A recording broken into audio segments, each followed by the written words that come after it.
سے پہلے شیئر کرتے ہیں۔ آج کے ضروری ٹاپک ہیں جس میں سے سب سے پہلا ہم پڑھیں گے ریلیجن اینڈ ریچولز، دین اور رواج کا آپس میں کیا تعلق ہے۔ اس کے بعد جو بات ہم کریں گے وہ ہے میتھڈالوجی آف دا پروفٹس، اور خاص طور پر اس میں ہم حضور صلی اللہ علیہ وسلم کا کیا طریقہ کار تھا اس کو ڈسکس کریں گے، اور اوورآل انبیاء علیہم الصلاۃ والسلام کا کیا طریقہ کار تھا رسوم و رواج کے خلاف، کیونکہ یہ رسوم صرف اس امت کا حصہ نہیں بنی بلکہ اس سے پہلے جو امتیں تھیں اس میں بھی یہ رسوم و رواج مختلف ادوار مختلف اوقات سے جاری رہتی رہی ہیں۔ اور اس کے بعد ہم وی اینڈ اور ٹریڈیشنز، ہمارے رسوم و رواج کے ساتھ کیا تعلق ہے، کس قسم کی رسوم و رواج ہمارے ہاں عمومی طور پر پائی جاتی ہیں، اور پھر اس کے بعد ہم ان کی فیلڈز پڑھیں گے، کن کن سورسز کے ذریعے سے وہ رسوم و رواج ہمارے اندر آ رہی ہیں، پھر اس کے بعد کون سی رسوم و رواج کن کن صورتوں شکلوں میں ہماری زندگیوں میں داخل ہے، پھر اس کے بعد ان رسوم و رواج کے قائم ہونے کی کچھ وجوہات پڑھیں گے، ریزنز پڑھیں گے کہ کیوں آ رہی ہیں۔ اس کے بعد یہ جو ریزنز ہیں، یہ جو وجوہات ہیں جس کی وجہ سے رسوم و رواج ہماری زندگی میں آ رہی ہیں، ان کا سٹیٹس کیا ہے، اسلام ان وجوہات کو کی کیا حیثیت رکھتا ہے، اسلام ان وجوہات کو کس نظر سے دیکھتا ہے، اجازت دیتا ہے نہیں دیتا، ان وجوہات کو مانتا ہے یا نہیں مانتا، کیا ہمارا ایکسکیوز چل سکتا ہے رسوم و رواج چاہے وہ غلط ہوں، ہم اللہ کے سامنے کوئی اپنا ایکسکیوز ڈال سکتے ہیں، معذرت کر سکتے ہیں، کیا وہ اللہ کے ہاں قبول ہوگا یا نہیں ہوگا، اس بارے میں ہم انشاءاللہ پڑھیں گے، اور یہی آج کا انشاءاللہ ایک اہم بحث ہوگی۔ تو بات شروع کرتے ہیں۔ پہلا ٹاپک ہے مذہب اور رواج، یا پھر دین اور رواج، اور ہمارا دین کیونکہ اسلام ہے جس کو اللہ تعالیٰ نے ہم سب کے لیے پسند کیا، تو اسلام اور رواج بھی اس کو کہا جا سکتا ہے۔ تو اس میں بات یہ ہے کہ اللہ تعالیٰ نے انسانوں کو کامیاب ہونے کے لیے اس دنیا میں بھیجا ہے، اور کامیابی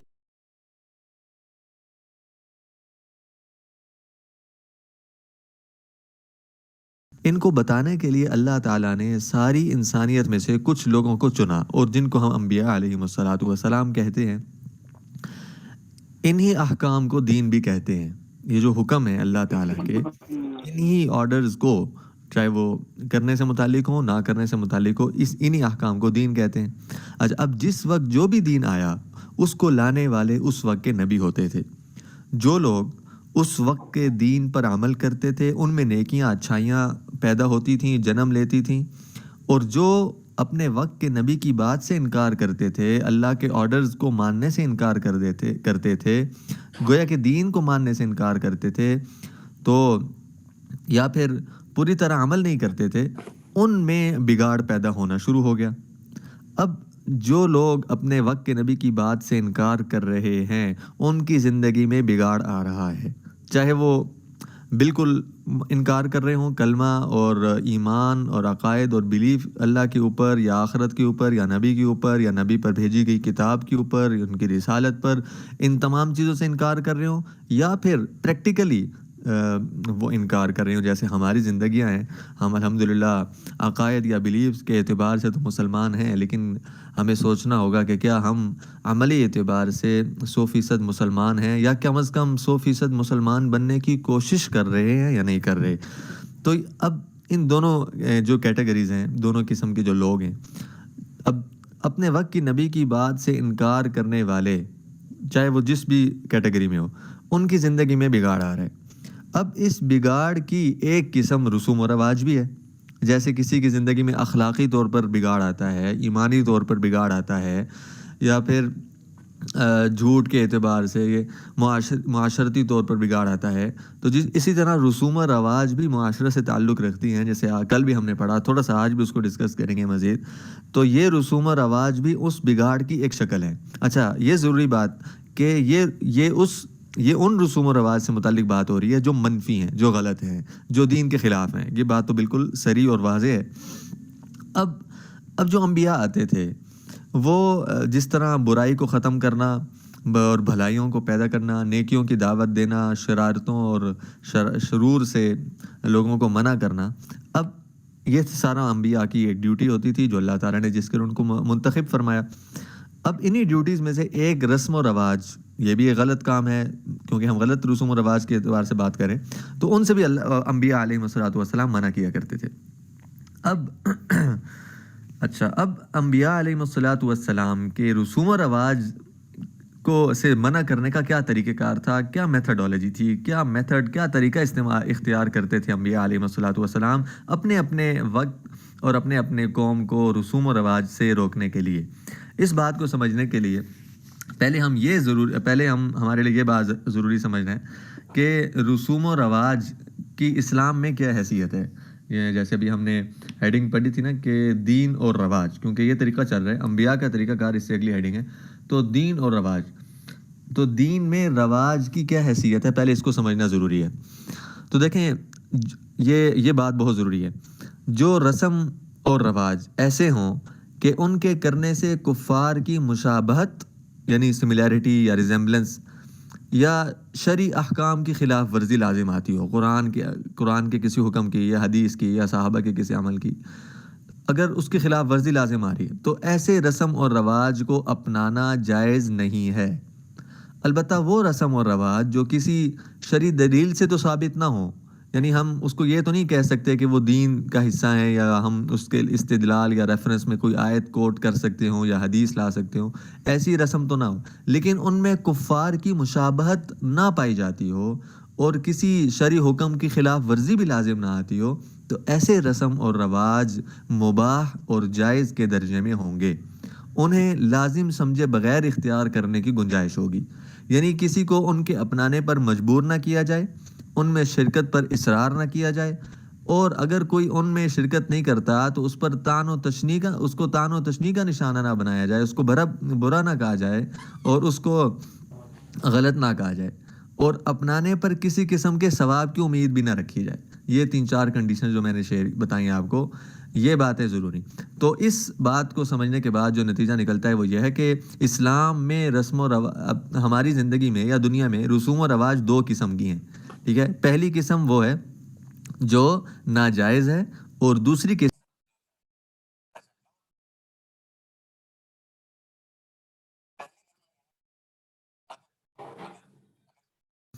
پہلی وجہ یہ ہے کہ وہ ہو سکتا ہے کفار کے کسی عمل سے مشابہت رکھتی ہو وہ رسم یا رواج۔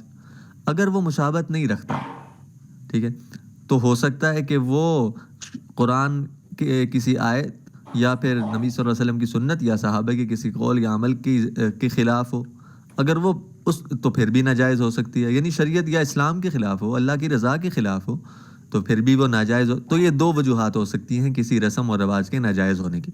اچھا، اگر یہ دونوں وجوہات نہیں پائی جا رہی تو وہ رسم کیا ہوگی؟ جائز ہوگی۔ کون سی 2 وجوہات؟ مشابہت نہ ہو کفار کی، غیروں کی مشابہت نہ ہو۔ یہ بہت اہم پوائنٹ ہے ہماری زندگی میں۔ اکثر رسوم و رواج غیروں ہی کی مشابہت کے طور پر اپنائی جاتی ہیں، بلکہ خیر بات لمبی ہو جائے گی۔ تو یہ ناجائز، دوسری وجہ ناجائز۔ اب جو دوسری قسم ہے، ٹھیک ہے، جس کے اندر نہ مشابہت پائی جاتی ہے، نہ وہ ناجائز ہے، نہ اس کو اپنانے کا حکم دیا جاتا ہے، نہ اس پر ثواب کی امید رکھی جاتی ہے، اور نہ دوسروں کو اس کی دعوت دی جاتی ہے، نہ دوسرے اگر اس میں شریک ہوں تو ان کو طعن و تشنیع کا نشانہ بنایا جاتا ہے، تو ایسی رسوم و رواج جائز ہوں گی۔ خیر، یہ بات ہو گئی۔ اب یہ جو ہم نے پہلی قسم پڑھی مشابہت والی، کہ ہو سکتا ہے کسی رسم کے اندر کفار کے ساتھ سملیرٹی یا ریزمبلنس یا مشابہت پائی جاتی ہو، اس کی مثال لیتے ہیں۔ اس کی مثال کیا ہو سکتی ہے؟ اس کی مثال ہے برتھ ڈے پارٹی، سالگرہ بنانا۔ ہمارے ہاں سالگرہ بنانے کا ایک عام رواج ہے، اللہ تعالی ہم سب کی اس رواج سے حفاظت فرمائے۔ اب اصولی طور پر یہ رسم قرآن کے کسی آیت کے خلاف نہیں ہے، حدیث یا نبی صلی اللہ علیہ وسلم کے کسی قول یا عمل کے خلاف نہیں ہے، اصولی طور پر، بنیادی طور پر میں بات کر رہا ہوں۔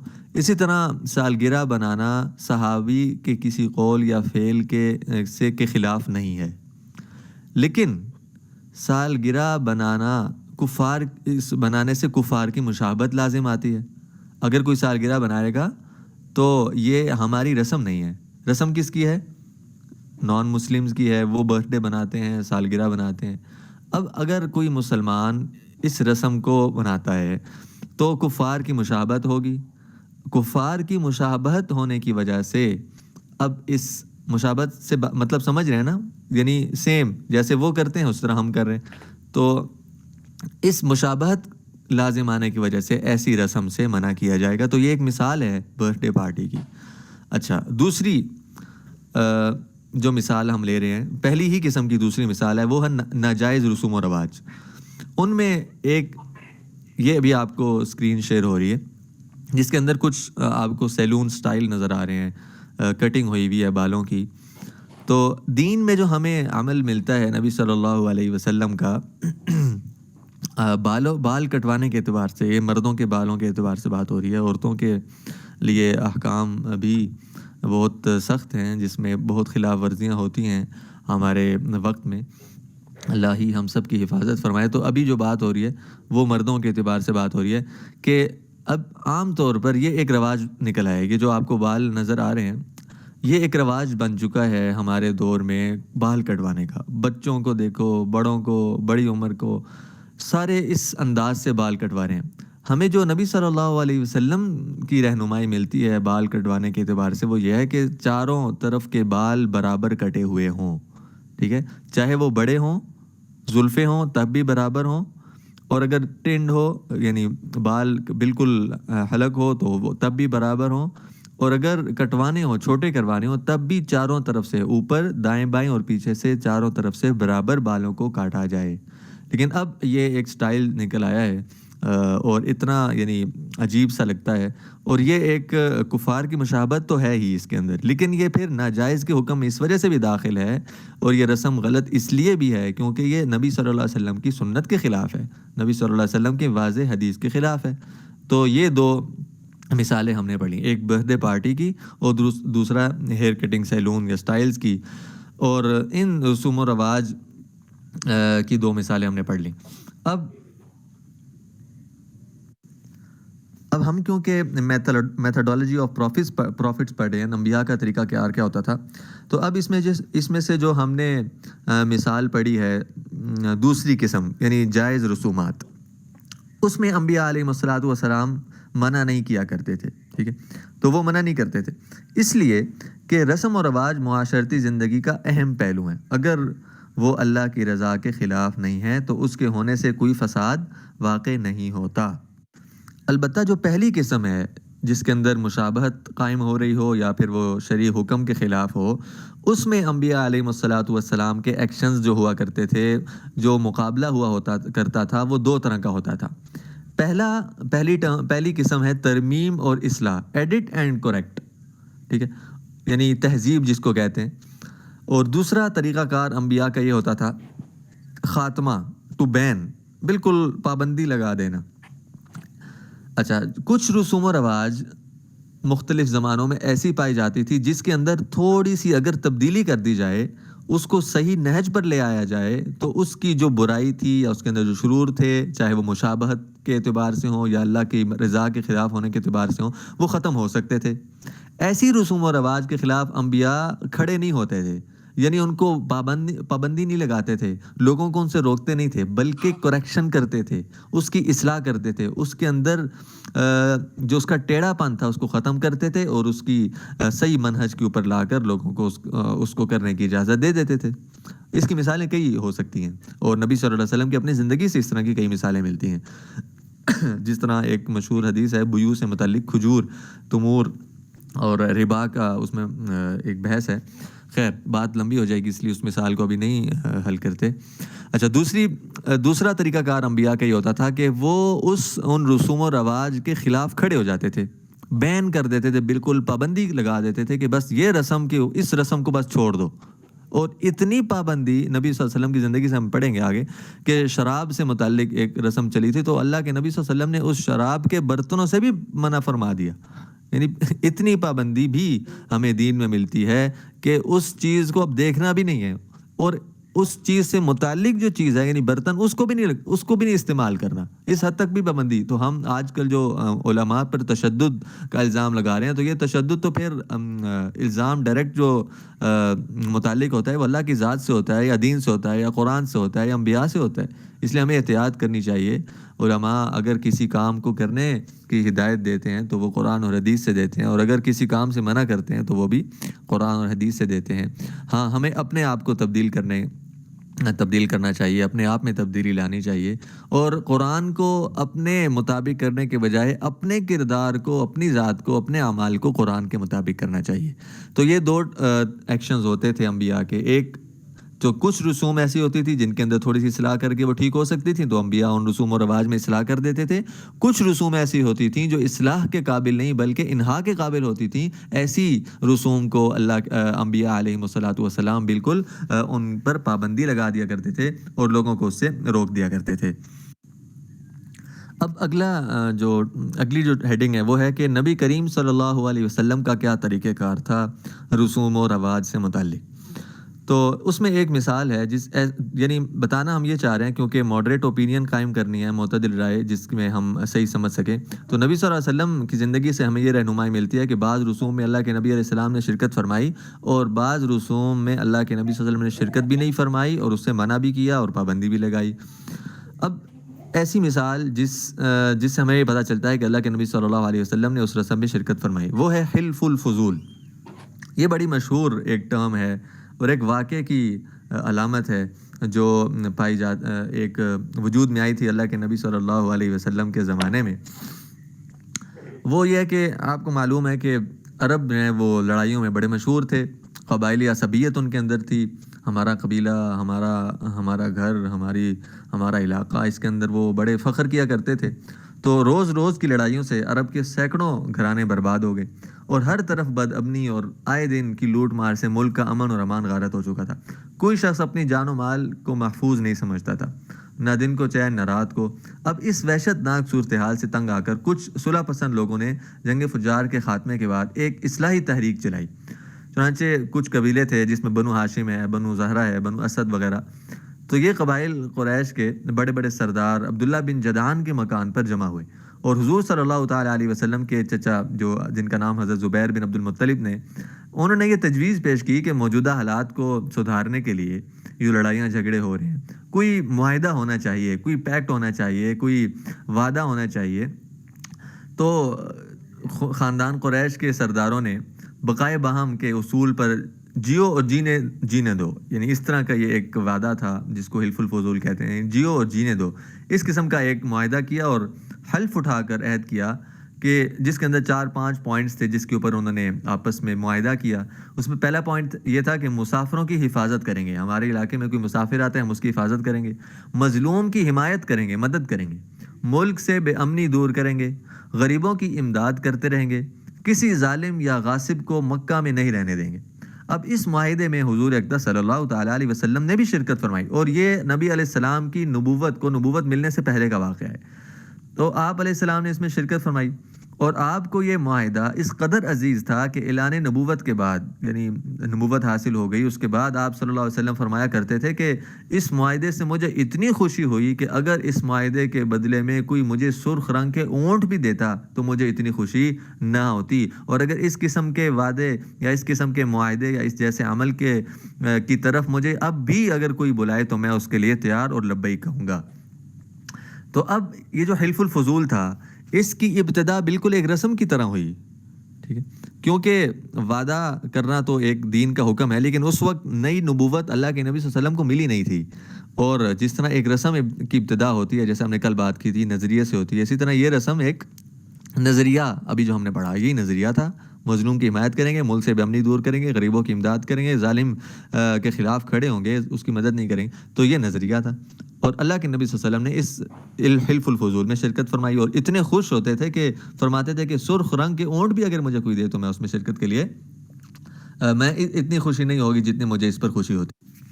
اچھا، یہ تو اس بات کی مثال ہو گئی کہ جس کے اندر اللہ کے نبی صلی اللہ تعالیٰ علیہ وسلم نے شرکت فرمائی ہو۔ اسی طرح اور کئی امور ایسے تھے جن کی لمبی ایک لسٹ بن سکتی ہے، جس پر قریش کے لوگ یا پھر بعد میں مدینہ کے لوگ عمل کرتے تھے، یا ان کے ہاں اس کا رواج تھا، اور نبی علیہ السلام نے ان کو اسی پر برقرار رکھا۔ وجہ کیا تھی کہ وہ اللہ کے کسی حکم کے خلاف نہیں تھیں۔ اس کے اپوزٹ وائس ورسا اگر دیکھا جائے تو کچھ رسومات ایسی تھیں جو بالکل غلط تھیں، اور عربوں کے اندر اس کا رواج تھا۔ نبی صلی اللہ علیہ وسلم نے ان کو مکمل طور پر ختم فرمایا۔ ایک مثال قرآن کریم کی آیت سے میں آپ کو دینا چاہتا ہوں. وَإِذْ تَقُولُ لِلَّذِي أَنْعَمَ اللَّهُ عَلَيْهِ وَأَنْعَمْتَ عَلَيْهِ أَمْسِكْ عَلَيْكَ زَوْجَكَ وَاتَّقِ اللَّهَ وَتُخْفِي فِي نَفْسِكَ مَا اللَّهُ مُبْدِيهِ وَتَخْشَى النَّاسَ إِلَى آخِرِ هذه الآية، جس کا ترجمہ آپ اسکرین پر دیکھ سکتے ہیں. اس ترجمے کو آپ پڑھ لیں. اس کا پس منظر یہ ہے، آپ سب جانتے ہیں کہ حضرت زید رضی اللہ تعالیٰ عنہ کی شادی اللہ کے نبی صلی اللہ علیہ وسلم نے حضرت زینب رضی اللہ تعالیٰ عنہ سے فرمائی تھی. اب ان میں کچھ بن نہ سکی بعض وجوہات کی وجہ سے، تو اللہ کے نبی صلی اللہ علیہ وسلم کو اللہ تعالیٰ نے پہلے ہی وحی کے ذریعے یہ بتا دیا تھا کہ ان کی آپس میں نہیں بنے گی، اور اس کے بعد یہ آئیں گے اور ان کے درمیان طلاق واقع ہوگی. اس کے بعد آپ یعنی اللہ کے نبی صلی اللہ علیہ وسلم کی شادی حضرت زینب رضی اللہ تعالیٰ عنہ سے ہوگی. اب یہ جو حضرت زید رضی اللہ تعالیٰ عنہ تھے، یہ اللہ کے نبی صلی اللہ علیہ وسلم کے حقیقی بیٹے نہیں تھے، ٹھیک ہے، بلکہ منہ بولے بیٹے تھے، کسی اور کے بیٹے تھے، اور ان کو اللہ کے نبی صلی اللہ علیہ وسلم نے اپنا بیٹا بنایا تھا، اپنایا تھا. اب عربوں کے اندر یہ رواج تھا کہ وہ لوگ منہ بولے بیٹے کی بیوی سے شادی نہیں کیا کرتے تھے، اور بہت سخت رواج تھا یہ، اور ایسے شخص کو بڑی نفرت سے دیکھتے تھے، بلکہ یہ عمل ان کے اندر سے ختم ہو چکا تھا کہ منہ بولے بیٹے کی بیوی سے شادی کرنا، اور بہت اس کو تنگ نظری تھی اور بہت اس کے خلاف تھے، بہت بھڑکتے تھے اس بات کے خلاف وہ. اب اللہ تعالیٰ نے یہ فیصلہ فرما دیا گیا، جہاں آپ آیت کے آخر میں دیکھ رہے ہیں نا، وَكَانَ أَمْرُ اللَّهِ مَفْعُولًا، اور اللہ کا حکم پورا ہو کر رہتا ہے. تو اللہ تعالیٰ نے تو پہلے ہی فیصلہ فرما دیا تھا کہ اس رسم کو توڑنا ہے. ایسی سخت، ہم نے کل کہا تھا نا، میتھڈولوجی آف پروفٹ محمد صلی اللہ علیہ وسلم، اللہ کے نبی صلی اللہ علیہ وسلم نے ان رسوم و رواج کا کیسے مقابلہ کیا. تو ہمیں بعض رسوم و رواج کے خلاف کھڑا ہونا پڑے گا. ہاں، کل کی کلاس میں ہم ایک لسٹ بنائیں گے جس میں ہم ایک ایک کر کے میتھڈ پڑھیں گے کہ ہمیں کس طرح اپنانا ہے. حکمت عملی بھی ضروری ہے، تشدد نہیں چاہیے، جذبہ چاہیے، جذبات نہیں چاہیے، اور لڑائی جھگڑا نہیں چاہیے، تنفر نفرت نہیں چاہیے، دین پر عمل کرنا بالحکمت والموعظۃ الحسنہ ضرور چاہیے. لیکن اب ہم صرف سمجھنے کے لیے یہ مثال ہم کیونکہ پڑھیں، تو اللہ کے نبی صلی اللہ علیہ وسلم کے بارے میں یہ آیت لکھی نا، وَتَخْشَى النَّاسِ، اللہ فرما رہے ہیں کہ آپ لوگوں کے سے ایک قسم کا خوف آپ کے دل میں محسوس ہو رہا تھا، ڈر رہے تھے. کس وجہ سے؟ کیونکہ یہ ان کی رسم تھی کہ اس سے شادی نہیں کرنی. اور اس کے اب واللہ احق ان تخشى، اللہ فرما رہے ہیں کہ اللہ تعالیٰ اس بات کے زیادہ حقدار ہیں کہ لوگوں سے زیادہ اللہ کی ذات سے ڈرا جائے. تو اللہ تعالیٰ فرما رہے ہیں کہ ان کے درمیان یہ جو رسم تھی، اللہ کے نبی صلی اللہ علیہ وسلم نے اللہ کے حکم سے اس رسم کو توڑا. تو بعض رسومات ایسی تھیں جن کو اللہ تعالیٰ نے اپنے نبی صلی اللہ علیہ وسلم کے ذریعے سے توڑوایا، ان کے اوپر پابندی لگوائی اور ان کو ختم بھی کروایا. اچھا، اگلی ہیڈنگ ہے وی اینڈ اور ٹریڈیشنز، ہم اور ہمارے رواج آپس میں کیا انٹریکشن ہے، کیا تعلق ہے. اس میں ہم سب سے پہلی ہیڈنگ ہے فیلڈز، یعنی وہ کون سی میدان ہیں جس کے اندر ہم عام طور پر غلط رسوم و رواج کا شکار ہو جاتے ہیں. اس میں سب سے مشہور مثال شادی بیاہ، دوسری مثال لباس، تیسرا طعام کس طرح طعام میں یہ ہوتا ہے کہ ٹریٹ مجھے ٹریٹ کھلاؤ، میں فرسٹ آیا ہوں مجھے ٹریٹ کھلاؤ، میری پروموشن ہو گیا مجھے ٹریٹ کھلاؤ. اب ٹریٹ کا اسلام میں کیا حکم ہے انشاءاللہ اس کو بتائیں گے. اختلاط مرد و زن، مستورات اور مردوں کا ایک ہی جگہ جمع ہو کر کھانا کھانا. اسی طرح کسی کی فوتگی ہو جاتی ہے تو اس پر کئی قسم کی رسوم و رواج اپنائی جاتی ہیں. اور نام رکھنے میں، بچہ جب پیدا ہوتا ہے اس کے نام رکھنے میں کئی قسم کی رسوم و رواج اپنائی جاتی ہیں. تو یہ تو فیلڈز ہو گئیں، اور کئی مثالیں ہیں جس کے اندر ہم دیکھ سکتے ہیں اپنے ارد گرد کے، جس کے اندر ہم رسوم و رواج کا شکار ہیں. اچھا، ریزنز کیا ہیں، وجوہات کیا ہیں کہ ہم ان میدانوں میں کیوں رسوم و رواج کا شکار ہوتے ہیں، وجہ کیا ہے؟ پہلی وجہ ہے عادت. ہماری یہ رسوم و رواج نا غیر شعوری طور پر عادت بن چکی ہوتی ہیں، زندگی کا جز اور حصہ بن چکی ہوتی ہیں. اچھا، دوسری وجہ علم نہ ہونا، جہالت اس کو کہہ سکتے ہیں لیکن سخت لفظ ہے اس لیے، علم نہ ہونا، علم نہیں ہے، پتہ ہی نہیں ہے کہ یہ رسم اپنانا جائز نہیں ہے، اللہ کے حکم اور اللہ کی رضا کے خلاف ہے، معلوم ہی نہیں ہے. اچھا، تیسری وجہ دباؤ، رشتہ داروں کا دباؤ، دوستوں کا دباؤ، زمانے کا دباؤ. اچھا، چوتھی وجہ آبا کی تقلید، ہمارے خاندانی روایت ہے، ہمارے بڑے کرتے آئے ہیں، ہم کیسے چھوڑ سکتے ہیں؟ تقلید کرنا، امیٹیشن کہتے ہیں جس کو، بلائنڈ امیٹیشن. اچھا، پانچویں وجہ بے عزتی اور رسوائی کا خوف، کہ بھئی اگر ہم نے اس رسم کو نہ کیا لوگوں کا سامنا کیسے کریں گے؟ ہاں، بے عزتی ہو جائے گی، رسوائی ہوگی، بڑا مشہور کریں گے لوگ اور باتیں بنیں گی ہمارے خلاف، ہر جگہ ہمیں باتیں سننی پڑیں گی، اس سے اچھا ہے رسم کو اپنا لو۔ کیا ہو جاتا ہے؟ تھوڑے سے پیسے لگ جائیں گے، بس اب رسم کو اپنا لیا جاتا ہے۔ تو یہ چند وجوہات ہیں، جو عام طور پر جن کی وجہ سے ہم رسوم و رواج کا شکار ہو جاتے ہیں۔ اب دیکھنے کی بات یہ ہے کہ اسلام ان وجوہات کا کیا حل دیتا ہے، یا پھر اسلام ان وجوہات کو کس ٹوکری میں ڈالتا ہے، کیا مقام رکھتا ہے؟ کیا یہ وجوہات اللہ کے ہاں قبول ہو سکتی ہیں؟ کیا ہم کہہ سکتے ہیں اللہ کو کہ یا اللہ معاشرتی دباؤ تھا میرے اوپر اس رسم کو اپنانا ضروری تھا، میں کیا کرتا؟ بس شادی میں نے کرنی تھی اپنی بچی کی، اب معاشرتی دباؤ تھا، لوگ تھے، دوست تھے، رشتہ دار تھے، اور پھر ہماری خاندانی روایت تھی، پھر بے عزتی کا خوف تھا، میں کیا کرتا؟ میں تو مجبور تھا عادت کی وجہ سے۔ تو کیا یہ وجوہات اللہ کے ہاں قبول ہیں یا نہیں؟ What status does Islam give to these excuses؟ یہ اگلی بات ہے۔ اب جتنی بھی ہم نے یہ وجوہات پڑھی ان میں سے ہر وجہ کو اٹھا کر اسلام قرآن حدیث کی نظر سے دیکھتے ہیں کہ اس کی کیا حیثیت ہے۔ تو ایک وجہ ہم نے یہ پڑھی کہ خاندانی روایت، اپنے بڑوں کی روایت، اپنے بڑوں کی نقل کرتے ہوئے یا اپنے آبا کی تقلید کرتے ہوئے ہم ان رسوم و رواج کا شکار ہو جاتے ہیں۔ تو کیا آبا کی تقلید، اپنے بڑوں کی تقلید، خاندانی روایت کو اپنانے کا قرآن حکم دیتا ہے؟ کیا اللہ اس پر راضی ہیں؟ تو آیت آپ کو نظر آ رہی ہے، وَقَالُوا رَبَّنَا إِنَّا أَطَعْنَا سَادَتَنَا وَكُبَرَاءَنَا فَأَضَلُّونَا السَّبِيلَ۔ یہ ان لوگوں کے بارے میں بات ہو رہی ہے جو دنیا میں گمراہ ہوئے، کس وجہ سے؟ اپنے بڑوں کی گمراہ کرنے کی وجہ سے۔ ٹھیک ہے، اپنا تو ان کا شرکت تھی اس کے اندر، لیکن وجہ وہ بنے۔ اور ترجمہ یہ ہے کہ اور کہیں گے کہ اے ہمارے پروردگار، ہم نے اپنے سرداروں اور بڑے لوگوں کا کہا مانا تو انہوں نے ہم کو رستے سے گمراہ کر دیا۔ تو پھر آگے اگلی آیت ہے، ربنا آتہم ضعفین من العذاب ولعنہم لعنا کبیرا۔ اللہ انہوں نے کیونکہ ہمیں رسوا کیا، اس لیے آپ ان کو ہم سے ڈبل عذاب دیں، ان کے اوپر ہم سے زیادہ لعنت بھیجیں، ان کو اپنی رحمت سے ہم سے زیادہ دور کیجئے، کیونکہ انہوں نے ہمیں گمراہ کیا۔ اب وہی بڑے، وہی سردار، وہی قوم کے آبا اور جن کی وجہ سے ان کی غلط رسوم و رواج میں تقلید کی جاتی ہے، قیامت کے دن اللہ کے ہاں ہم ان کے خلاف کھڑے ہوں گے اور اللہ تعالیٰ سے شکایت کریں گے۔ پھر آگے آتا ہے کہ اللہ تعالیٰ ہمارے اس عذر کو قبول نہیں فرمائیں گے۔ ہاں، جہنم کے بارے میں بات ہو رہی۔ اب ہم دیکھ لیں کہ کیا یہ ہماری وجہ اسلام قبول کرتا ہے یا نہیں؟ بالکل نہیں کرتا، واضح ہوگی بات۔ اسی طرح ایک حدیث میں آتا ہے کہ اللہ کے نبی صلی اللہ علیہ وسلم نے فرمایا، لا تکونوا امعتن۔ ہاں، امعتن کہتے ہیں دوسروں کو دیکھ کر چلنے والا، ہر کسی کو کہنے والا میں آپ کے ساتھ ہوں جناب، آپ جو جدھر قدم رکھیں میں اس قدم کے اوپر اپنا پاؤں رکھوں گا، آپ جو کہیں گے میں اس طرح کروں گا، آپ جو کھائیں گے میں وہ کھاؤں گا، آپ جو کہیں گے میں اس طرح کروں گا۔ امع ایسے شخص کو کہتے ہیں۔ تو اللہ کے نبی سے فرمایا ایسا شخص نہ بنو۔ اچھا، تقولون، اب اس کی تفسیر خود بھی اللہ کے نبی صلی اللہ علیہ وسلم نے فرمائی، تقولون تم کہتے ہو، ان احسن الناس احسننا، اگر لوگ اچھا کریں گے تو ہم اچھا کریں گے، وَإِن ظَلَمُوا ظَلَمْنَا، اگر وہ کوئی ظلم کریں گے، گناہ کریں گے، زیادتی کریں گے، غلط قدم اٹھائیں گے تو ہم بھی غلط قدم اٹھائیں گے۔ ولیکن اللہ کے نبی صلی اللہ علیہ وسلم ایسا نہ کرو، لیکن کیا کرو؟ وَطِّنُوا أَنفُسَكُمْ، بھائی اپنے عزائم قائم کرو، اپنے اندر ول پاور قائم کرو، اپنے اندر قوت پیدا کرو، قوت ارادی قائم کرو، اپنے آپ کی حیثیت کو، اپنے آپ کو بھی تو سمجھو کہ تم کیا ہو، دوسروں کو دیکھ کر نہ چلو۔ وَطِّنُوا أَنفُسَكُمْ، اپنے آپ کے کردار کو بلند کرو، لوگوں کو دیکھ کر نہیں، لوگوں کے لیے خود مثال بنو۔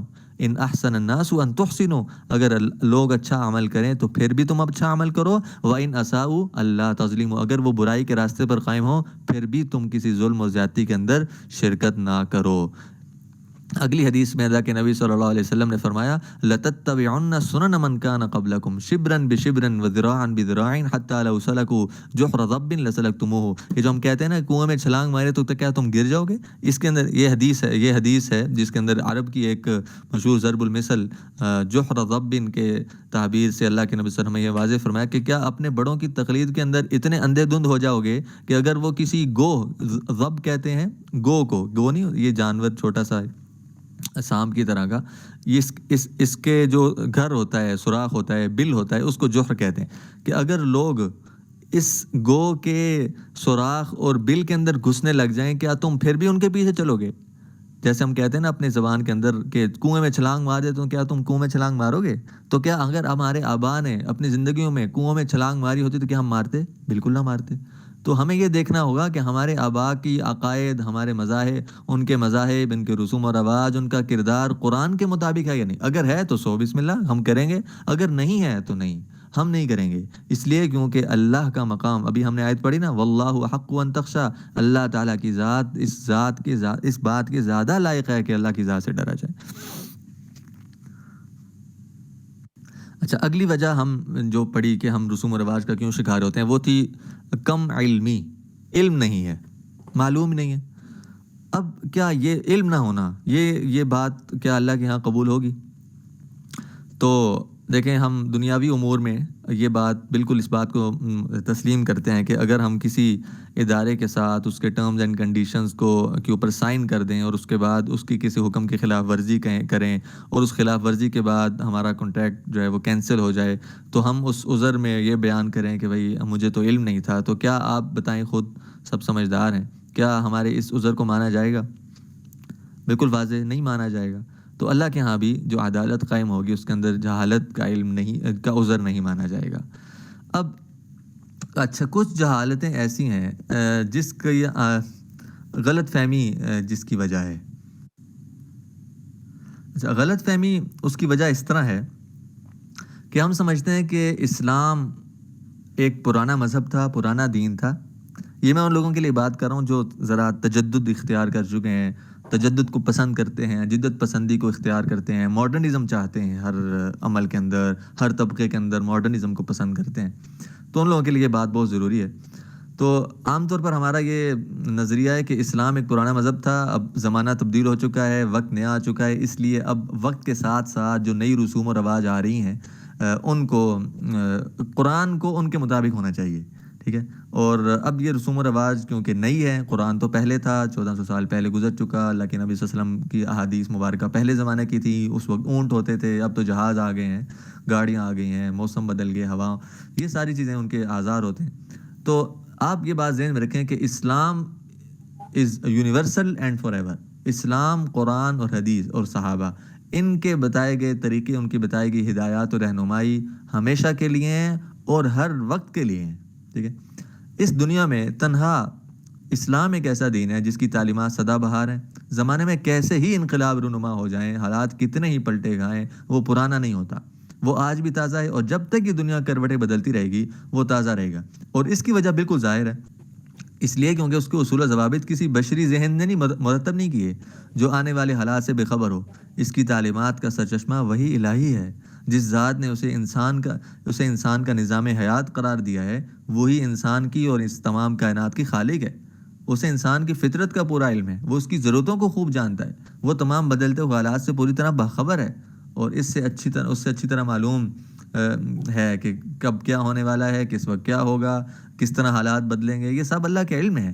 یہ اسی کے کلام کا اعجاز ہے کہ اس نے اسلام کے جو اصول اور قواعد قرآن کریم میں بیان فرمائے اور جن کی تلقین اس کے آخری پیغمبر صلی اللہ علیہ وسلم نے فرمائی، وہ قیامت تک پیدا ہونے والے تمام مسائل پر حاوی ہیں۔ یہ دنیا لاکھ کروٹیں بدل لے، ان تعلیمات کو بدلنے کی ضرورت کبھی پیش نہیں آ سکتی۔ اسلام کے اصول و قواعد ہر دور اور ہر زمانے میں انسانیت کی رہنمائی کے لیے بالکل کافی وافی ہیں۔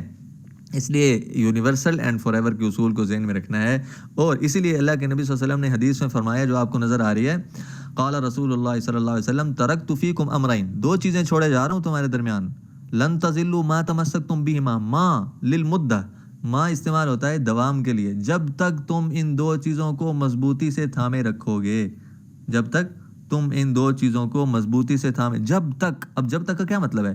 قیامت تک، قیامت تک جب تک تم ان دو چیزوں کو مضبوطی سے تھامے رکھو گے ہرگز گمراہ نہیں ہو سکتے۔ جہالت کسے کہتے ہیں؟ گمراہی کو، ظلمت کو، اندھیروں کو، اور اللہ کے نبی صلی اللہ علیہ وسلم فرما رہے ہیں کبھی گمراہ نہیں ہوگے۔ کون سی جو چیزیں؟ کتاب اللہ و سنت رسولی، ایک اللہ کی کتاب اور دوسری اللہ کے نبی صلی اللہ علیہ وسلم کی مبارک سنتیں اور طریقے۔ اس لیے ہمیں یہ دیکھنا ہے کہ ان دو چیزوں میں ہمیں کیا ملتا ہے، اور رسوم و رواج کو قرآن اور حدیث کے معیار پر پرکھنا ہے، قرآن اور حدیث کو رسوم و رواج پر نہیں پرکھنا۔ یہ بات ذہن میں رکھیے، اپنے آپ کو بدلنا ہے، قرآن اور حدیث کو جدت پسندی کے اس میں آ کر نہیں بدلنا، دھوکے میں آ کر۔ خیر، اسی طرح یہ جو بھی ہم وجہ پڑھ رہے ہیں وہ ہے کم علمی، اور اللہ کے نبی صلی اللہ علیہ وسلم اگلی حدیث میں فرما رہے ہیں ترکتکم علی البیضاء لیلہا کنہارہا لا یزیغ عنہا بعدی الا ہالکن۔ اللہ اکبر۔ یہ بیضاء کہتے ہیں نور، روشنی، سفیدی۔ اللہ کے نبی صلی اللہ علیہ وسلم، جہالت کیا ہے؟ اندھیرا، اور اللہ کے نبی صلی اللہ علیہ وسلم کی سنت کیا ہے؟ روشنی۔ تو اللہ کے نبی صلی اللہ علیہ وسلم فرما رہے ہیں میں تمہیں اپنی سنت دیے جا رہا ہوں، اور اپنے بعد آنے والے خلفائے راشدین کی بھی سنت دیے جا رہا ہوں۔ یہ روشنیاں ہیں، یہ سفیدیاں ہیں۔ ظلمت، جہالت، اندھیروں کے اندر تمہیں یہ روشنی کام دے گی۔ اگر کوئی شخص ان سے لا یزیغ عنہا بعد الا، ہلاک ہونے والا ہی ان سنتوں سے ہٹے گا، جس نے کامیاب ہونا ہے، بچنا ہے، وہ ان سنتوں سے نہیں ہٹے گا۔ اسی طرح اس کو پوائنٹ کو ختم کرتے ہیں۔ اگلی آیت ہے قل اللہ یہدی للحق افمن یہدی الی الحق احق ان یتبع ام لا یہدی الا ان یہدی۔ فرمایا کہ اللہ کی طرف ہدایت، اللہ کے نبی صلی اللہ علیہ وسلم فرمایا جا رہا ہے کہ تم فرماؤ اللہ حق کی طرف ہدایت دیتا ہے تو کیا جو حق کا راستہ دکھائے وہ اس کا حقدار ہے کہ اس کی پیروی کی جائے، یا وہ بت جسے خود راستہ دکھائی نہ دے؟ اب یہ بات تو بت پرستی کے ریفرنس میں ہو رہی ہے، لیکن رسوم و رواج میں ہم اپنے آبا کی تقلید کرتے ہیں یا جہالت کی وجہ سے اس میں شامل ہوتے ہیں، تو اللہ تعالیٰ کہہ رہے ہیں کہ اللہ تعالیٰ کی ذات ہدایت دینے والی ہے۔ اب جو ذات ہدایت دینے والی ہے اس کی اتباع زیادہ قابل ترجیح ہے، ٹھیک ہے؟ تو اگلا جو پوائنٹ ہے، اگلی جو وجہ ہے جس کی وجہ سے ہم رسوم و رواج میں شرکت پر مچل جاتے ہیں، وہ ہے بے عزتی اور رسوائی کا خوف۔ لیکن اب کیونکہ وقت مکمل ہو چکا ہے، اس لیے اب انشاءاللہ اس کو کل پڑھیں گے۔ کل آخری ہوگی ہماری ویبینار کا آخری دن ہوگا، اور کل انشاءاللہ ہم پڑھیں گے کہ ہمیں کس حکمت عملی سے چلنا ہے، اور پریکٹیکل سولوشن کیا ہے، اور ادعو الی سبیل ربک بالحکمہ والموعظۃ الحسنہ کا تقاضا اور مطالبہ ہم سے کیا ہے۔ السلام علیکم ورحمۃ اللہ وبرکاتہ۔